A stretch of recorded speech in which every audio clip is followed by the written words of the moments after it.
everybody, this is Kathy from Kathy's Creative Crafts and More. Welcome back to our channel. So today I am coming along with a project share and a process video. So the process video will follow after this.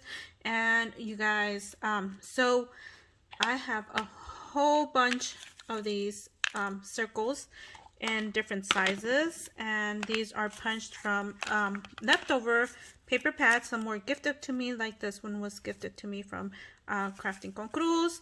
Some of them I punched out myself from my leftover scraps. So I love these are so cute. Anyways, sorry you guys. So I have a whole bunch of these, and I was wondering, what do I do with all these little punched besides giving them away? Because I'm doing a little package and I'm putting some in there, and I'm like, wow, I still have way too much.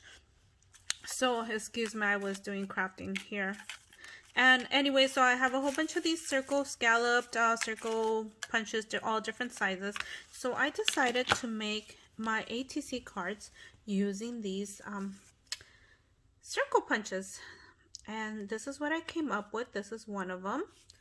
This one I just made, and this one's gonna the process video is gonna follow this. So this is my creation of my last one, and I just wanted to put something simple right there so you guys could see.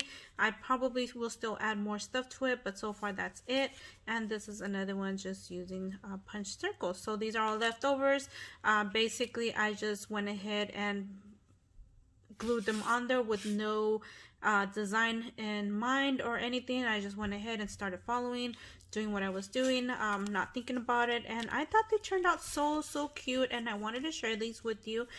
You could do so many things with these circles. I know there was a banner that was shown, oh my gosh, about mid last year, and I can't remember who did that, but basically is using your circle punches and sewing them together.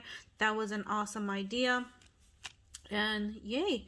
So anyways, my process video will follow after this, and thank you guys for taking the time to watch, and hopefully you guys like my process video, and we'll see you guys on the next video. Bye for now.